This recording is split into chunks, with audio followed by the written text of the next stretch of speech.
as long as we are pretending that we have something to offer God, then we work with the assumption that God owes something to us. As long as we pretend we have something to offer God, some goodness, some righteousness that's going to be pleasing to Him, then we're going to expect something in return. And that's the default assumption that we all have, that if I do A, which is some good thing, then God will reward me. That is a default position that we all have. It's this idea that God is pleased with us if we do this. God is extra pleased with us if we do that.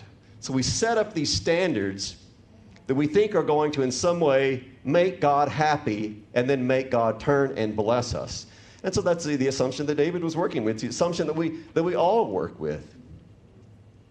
And so David thought that if he had this mask of piety, this mask of goodness, that God would continue to be good to him.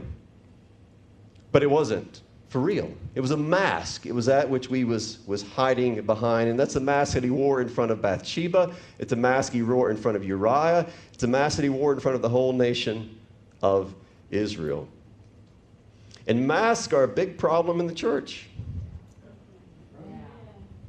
Huge problem in the church. I mean, we all want to be liked. We all want to be loved. And so we don't want people to realize who we really are. Because we work with the assumption that if they know who we really are, they won't like us. They won't love us. And so we have to pretend to be something that we're not. And if we're pretending to be something that we're not, we're lying. So why don't we be who we are? Because we're afraid of rejection. And that's why it's a problem in basically every church. And it's a problem that we have to fight against.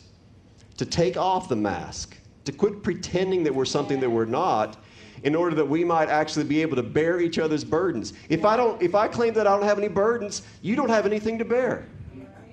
If I claim that I don't have any sins, you don't have anything to forgive of me. If I don't have any weaknesses, then there's no reason for you to try and hold me up and be the strength that I need. If I claim to be all self-sufficient, then basically I don't need you. I really don't need the church. I don't need Christ if that is what I think of myself. But it's frightening. I get that.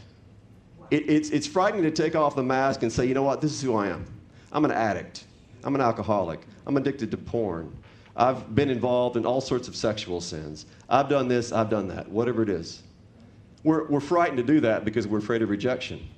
But what's great about a church is focused on grace and focused upon Christ and not upon measurements of holiness, engaging everybody by obedience and disobedience, is that there is a chance for mutual love and forgiveness that can take place. For us to be who we are with each other, and then to acknowledge that who we are truly in Christ is people who are righteous, those who are declared holy because of the blood that was shed for us on the cross.